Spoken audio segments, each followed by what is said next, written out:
I've always been a big fan of giving everything a name, of looking feelings right in the eye and calling them out for everything they are and everything that they shame. If I call this love and I call that loss, if I call this anxiety and I call that pain, maybe I can wake up one day with a heart that carries less stain.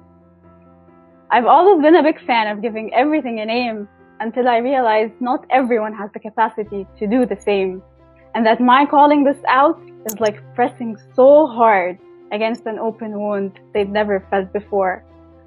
A wound that forces them to look back inside on things that hurt and feelings they've long ignored. Because no, my parents make no mistakes, and no, my childhood has nothing to do with where I am today. Your names are only lies people tell you so they can continue making money off the illusions that they play. I turned out fine. It's only in your brain. You're just too sensitive. Maybe you need to change. Maybe you need to chill. Maybe you need to stop messing with my pain. They don't say it so clearly. They don't even know this too has a name. They've been triggered. That's what it's called. But is it my fault? I don't know much, but the little I know seems to trouble everyone I come across. I'm not trying to shed light on things they don't want to discuss. I just want to be able to give this a name so maybe it can hurt a little less. I just want to be able to make some sense of the mess that has kept me silent for years, thinking I was the only one, thinking it was only me, because all I've ever met are more of them who continue to hide their scars so carefully. And I'm done. I'm done swallowing in all that makes me, me. I'm done letting any of this get in the way to where I want to be. I'm done being so extra cautious around those who don't want to see. I'm done thinking there's even a tiny part of myself that I need to be ashamed of, that I need to hide because it's just too much.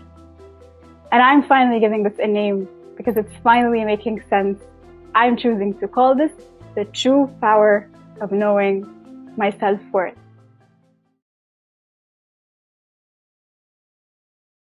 My final scores come out.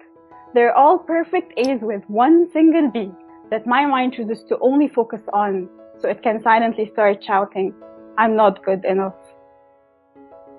My friend asks for help during the busiest week of my life. I have to tell her I can't, and my mind picks on exactly that. I'm obviously not a good friend.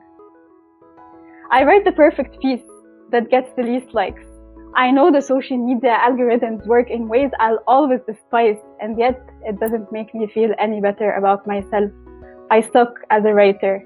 Maybe I need to figure something else out. It sounds so terrible when I say those words out loud. It's just how it's like to be inside the mind of someone who's so full of self-doubt that I don't even realize how much my obsession with grades and all those unnecessary details can make me miss out on celebrating how far I've truly gone. It's not you, and it's not me. It's all those who came before you and walked away totally convinced it's me. I wasn't born behind those walls. I watched them grow, brick by brick. People continue to come and go, and I continue to build more of them. I accidentally spill a dark detail about myself around someone I once thought I could trust. But then I have to watch their face trying so hard to hide how their every thought can't help but judge. It adds a brick. I accidentally pour out all the love I've been holding inside my heart into all the selfless acts I could possibly think of. And I end up coming off as a little too much for someone who never asked for it anyway. It adds more bricks. It pours over all the cement that glues everything together and helps me move over to more of them, more walls that are only made of how I see myself, of all the words I'm no longer able to speak out loud, and all the painful scenes that continue to play inside my head.